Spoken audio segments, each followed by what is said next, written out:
Hi, I'm Nicole Tallman, Poetry Ambassador for Miami-Dade County and Poetry and Interviews Editor for the SoFloPoJo Journal. And today I have the pleasure of talking to Danez Smith about their new book, Bluff, published by Grey Wolf Press in August of this year. I'm going to read a little bit from the back cover here. Bluff is Danez Smith's powerful reckoning with violence, shame, easy pessimism, their responsibility as a poet, and their hometown of the Twin Cities.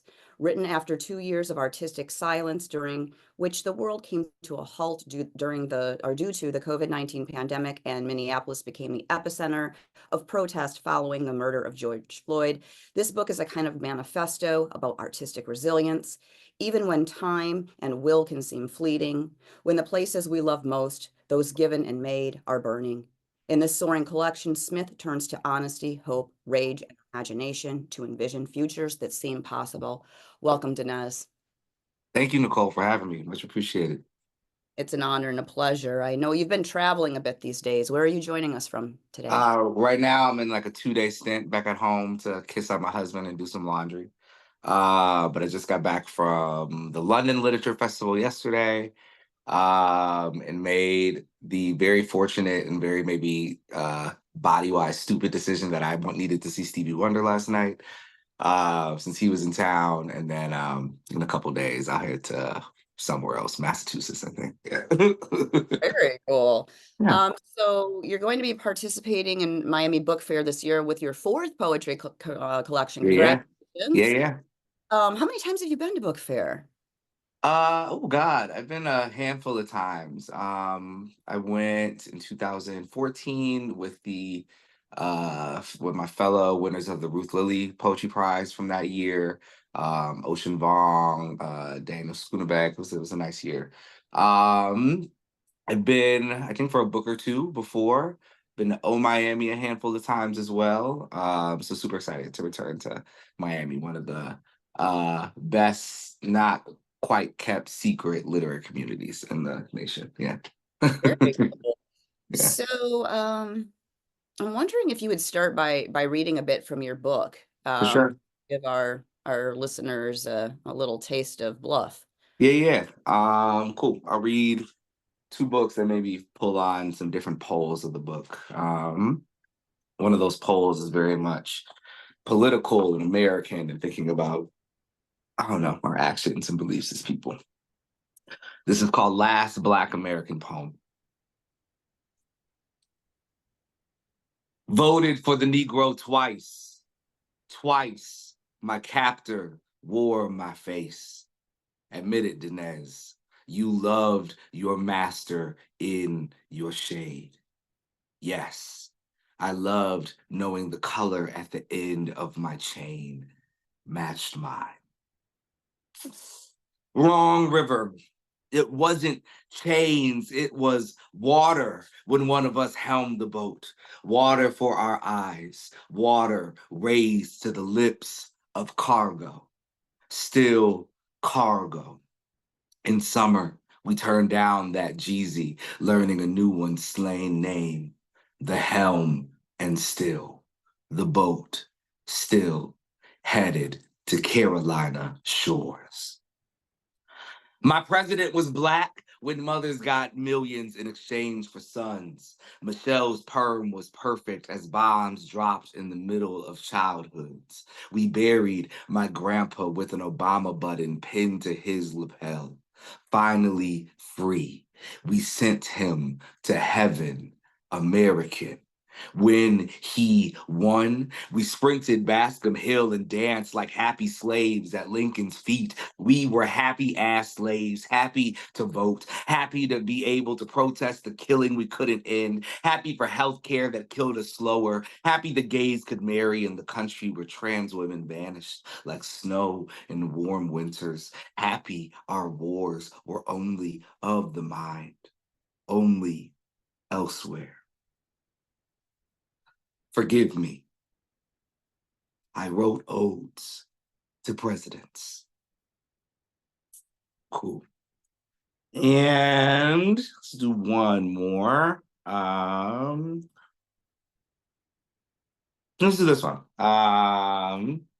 Not too far physically in the book, but I think kind of maybe a separate poll, or maybe not so much. The book is also very much about love. Yeah, love and community.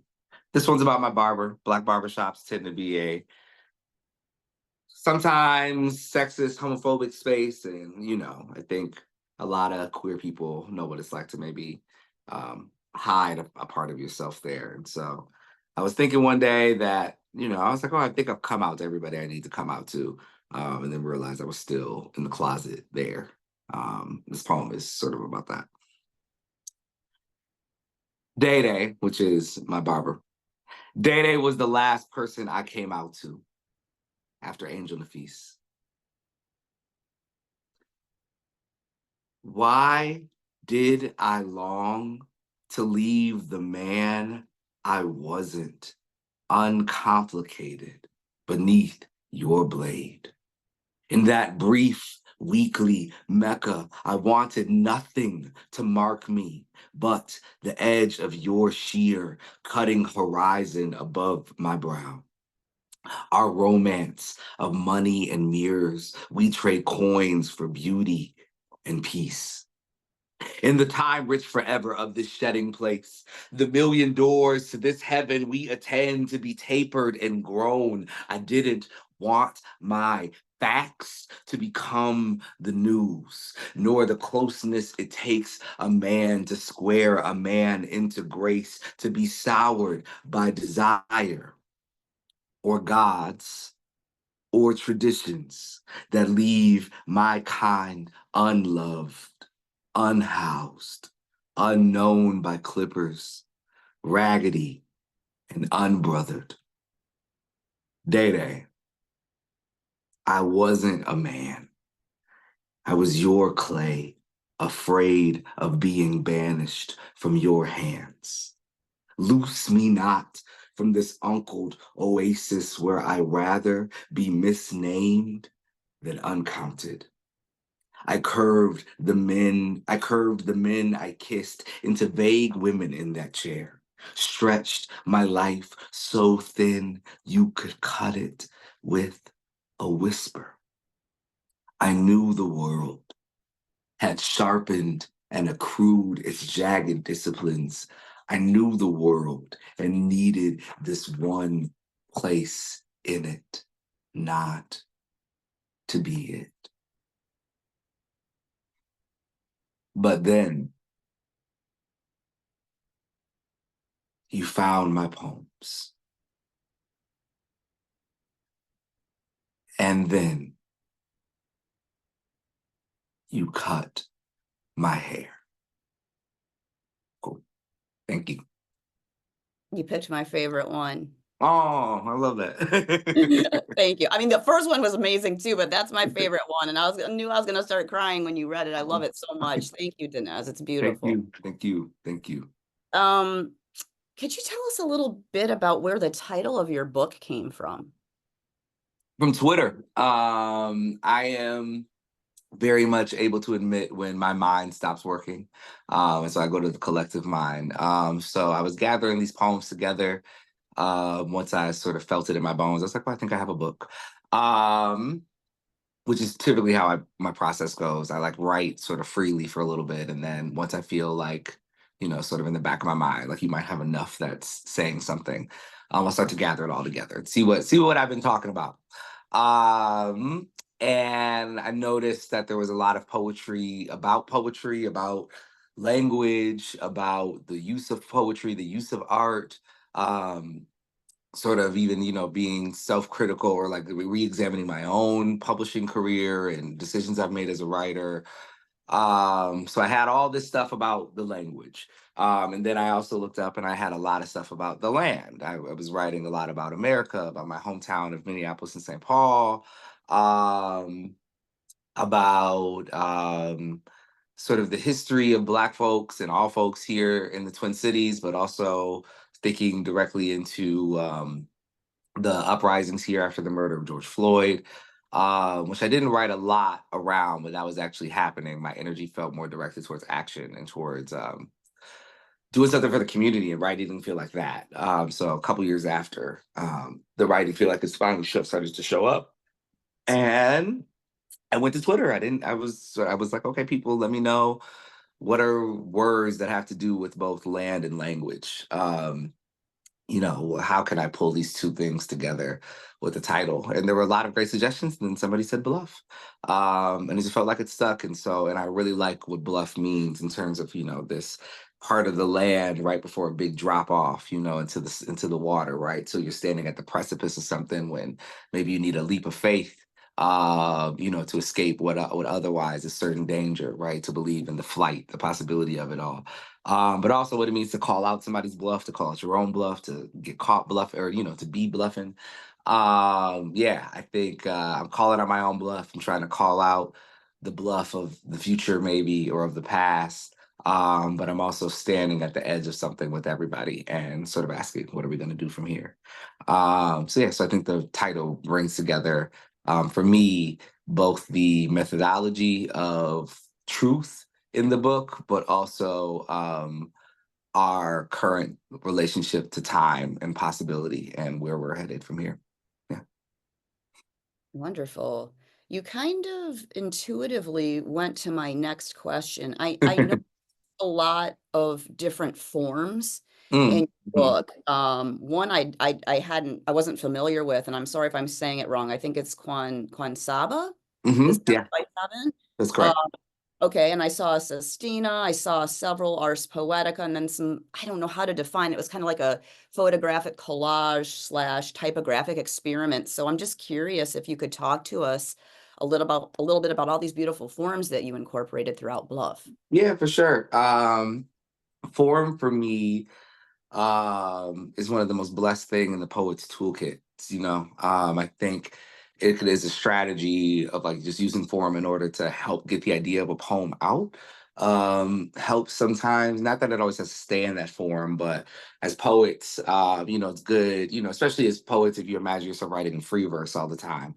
It's good to sometimes put some constraints and encouragements on your work to see if you can move around when your muscles are a little bit more limited. It sometimes makes a different thing happen with the language. Um, so I very much reach for form often in my work, especially when I'm struggling with an idea that I don't necessarily know where to start or how to go, right? So I'll often wait for a piece of language and then lock it into some form, to see where it can take me, see what it encourages out of the practice of truth making that a poem is. Um, and yeah, so some of those forms are more traditional things like the quantaba or sonnets or sestinas and stuff like that. But also I feel very much in the shadow of great visual artists and poets like Douglas Kearney and Ariel Harris, um, and many more folks who have widen my mind about what are the possibilities in the visual landscape of the poem as well. If we're thinking about the poem as the piece of page, as the page or the website, the whatever, as like the final format of these poems, does it only have to be, lineated language then? And I don't think it does, So sometimes I get to a place in a poem that I don't know how to advance just with words or with the lyric anymore. And so I open up my visual toolbox and see how else we can augment the body or what the eye encounters on the page, to help elevate what the poem wants to do. So there's poems in the book that basically have a freeway running right through them. There's poems in the book, where you see like four quadrants on sort of like a graph situation. And, in my head, it's four different poems that are happening. But, I think the eye wants to do a lot of different things with those quadrants. That's fun. Yeah, like you said, there's a collage, there's a poem in which the black box is kind of representative of a mind, and you see all this language bouncing in and around and outside of it. So for me, it's just kind of play and risk and trying to help the truth come forward. I try to advise my own students against like playing around with form just to like be doing some weird shit, but also that's fun. Oops, weird stuff. I don't know where this ended up. But like form is definitely, I think, a thing that poets should look into to see, does it make you take a bigger risk? And I think all art is about risk taking. So yeah. Well, you did something really beautiful about 40 pages in, which is a generosity in a sense. I get to this, I think it's page 42, and there's a QR code there. Mhm. And I click on that and I said, wow, there was a poem called Metro. I think you described it as too long to fit into the book, but also what you're Mhm. calling B-sides. Talk a Mhm. little bit about that decision. Well, yeah. So the poem Metro, after the great Jonah Mixon Webster, um, is either too big or some of the text may be too small to put into the book, however you might think about it. And so we thought about a couple of different ways of including it. It was like, does it need to be a fold out? Does it need to be something else? And I said, oh, what about a QR code? So that way people can just go to a link and then they can zoom in on the text that feels super tiny. And QR codes cost money if you want them to last forever, I found out. Um, and so I was like, okay, well, if I'm going to pay money, if me and the press are going to pay money in order to include this poem in here forever, having one poem, love that poem and love Jonah, but I was like, that feels like a lot of money for just to house a page of poem.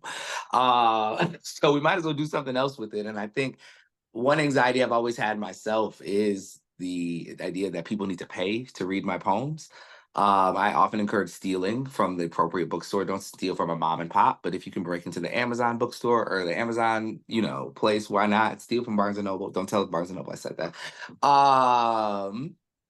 So I'm always in conflict with this idea that like I write these poems that I'm very much interested in getting to the people, and the collections of those poems cost, 16.99, what have you. Um, so I was also thinking, how do I interrupt the capitalism of it all a little bit? And that's where that QR code with the B-sides came from. Because one, I just love those poems. So there's a bunch of about 26 pages, I think, of just like poems that didn't make the book, but that helped me figure out my way through the book. Poems that, maybe lasted into some of the final rounds of editing. And excuse me. Yeah, and I wanted, so there's this like free chat book in the middle of the book, but also once you have that link, you can share it with anybody. You can go to the library and even if you have to give the physical book back, here's this like smaller gift that can remain with you forever. You can pass the book around and everybody can scan it. So yeah, just a little something because I think poems should be free. I still need to make money. So does my press, I guess. So I guess yeah, we'll be paying for books for a little bit. But here is this other book, this smaller offering that can be for anyone, and that doesn't come with a price tag attached to it. So yeah, a little porter into freedom, a little portal into freedom. Yeah, in the middle of the book. Yeah, Love that. So Mhm. just one more formal question for you. For sure. Um, I noticed quite a lot of musical influences here. Of you have Jamila Woods, you have Curtis Mayfield, Yeah, the yeah, these are La Lupe, that one. I yeah, surprised yeah. me, Bob Marley. I would like to know a little bit more about your choices of these particular musical artists and their influence on your work. For sure. I love music. For me, even just given the roots of where I started doing poetry, music has always been so intrinsically and siblingly tied to poetry for me. They are two sides of a same coin, two sisters. In poetry, even the way we talk about our poetry and when we're teaching it, we use so much, the lyric, the meter, all this stuff, right? Rhythm. We are making songs in the air, right? Just sometimes devoid of melody. And some poets add melody to their work. And then we get to have a conversation about that blurry line between music and poetry. Um, but yeah, I think music continues to be such a big inspiration for me. And so I think across all my selections, whether loudly or not, there's a lot of musical references, whether in titles or lines of poetry, or whatever. I'm oftentimes bowing to my musical influences. I'd probably be a singer if I could sing, but I can't, so I'm a poet.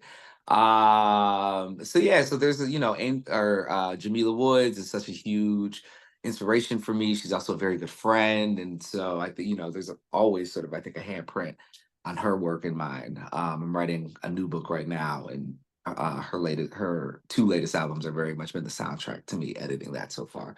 Then Curtis Mayfield, who is a consummate inspiration. I don't know if I'm using that word right, but just a major inspiration for me.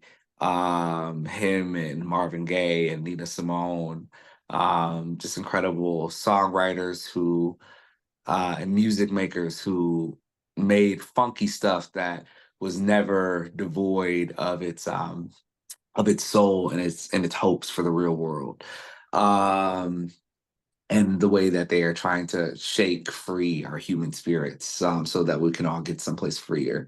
La Lupe, I just love. I was actually thinking about her performance of that song El Cabanero. La Lupe, one thing I love about her is that if she's performing too long, she'll start throwing off that jewelry, you know? She starts throwing stuff off, man. She got to get loose. And so I was sort of obsessed with that, and I wanted to figure out how to make it happen in a poem someplace. And also that song is so strange, if you listen to it's like, what is this song about?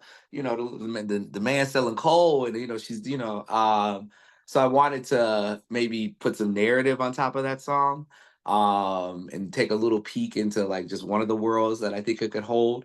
I think that poem maybe more than anything, like kind of doesn't fit in the book necessarily, but I had such a great time writing it. And I think I just wanted to like bow to La Lupe a little bit, for her invitation into mystery.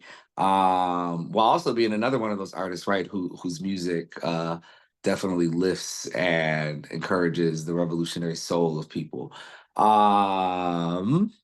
So yeah, I'm very excited or about music. Yeah, I am so excited about music. I don't know. Music I was just at Stevie Wonder last night, as I said earlier, and I was just so moved that Stevie Wonder, one of the best musicians of our time, at 74 years old, who sounds incredible, by the way, still believes that music has the power to change the world and to change our lives.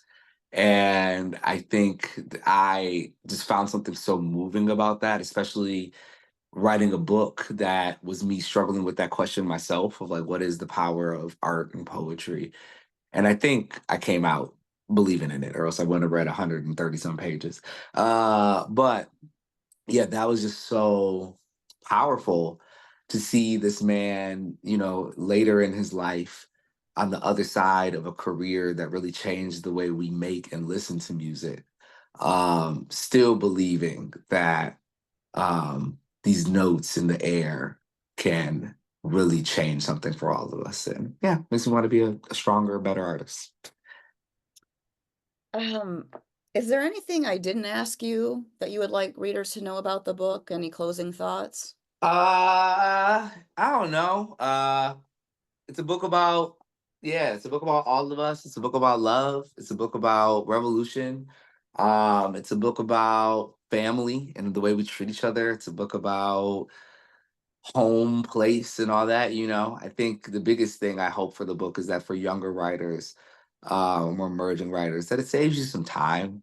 I've had these anxieties, so you do not. uh so hopefully you can get through them a little bit quicker.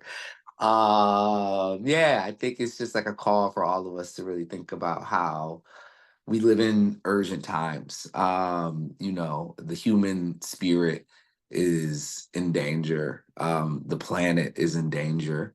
The future is shrinking daily. And it is up to us to meet the urgency of those forces of evil with the urgency of hope, and of revolution, and of getting in the way and doing something about it. When we look to Palestine, Sudan, when we look to, all over the world, when we look to Haiti, when we look to Venezuela, when we look to everywhere, there are people in need of drastic and immediate change. And I hope that art never makes us so comfortable that we forget that one of the greatest human gifts we have is to be a sea change in the lives of others. And so, if my book does anything, I hope it helps people be a little bit braver and louder in their advocacy for the future, however that may be, because we need a lot of different advocates for a lot of different things. But yeah, but all of our struggles are tied together, right? There's not one person on this world who is freer because somebody else is not. So let us be intimate partners in the freedoms of each other. Yeah, that's it. It's beautiful. Well, to our listeners, you can catch Danez at the Miami Book Fair as part of a panel titled A Messy Survival, A Reprise of Joy, The Craft of Poetry with Gabriel Ramirez on Sunday, November the 24th at 1 p.m. in room 8203, and you can purchase their book Bluff at Miami's independent bookstore, Books and Books, online at booksandbooks.com or at the fair. And I'm wondering, Danez, if you would do us just one more small honor and close us out with one more poem so that Yeah, for you're sure. help us end this interview. Thank you again for your time, Danez. Thank you, Nicole. Thank you so much for your time, attention, your brilliant questions. Um, one more poem. Okay. Let's just do this one. It's short. Love poem. During the doomed interludes between hope, I try to remember children exist. In the bled event of the present tense, I remember these men were children. Should I worship tomorrow if tomorrow is the one who turns children into patriots? Maybe God's love is everything ends. Maybe time is our sentence. Maybe time is how he hates us. Love me now. Tomorrow has no face. The children are on their way to kill us, and we must feed the children. Thank you.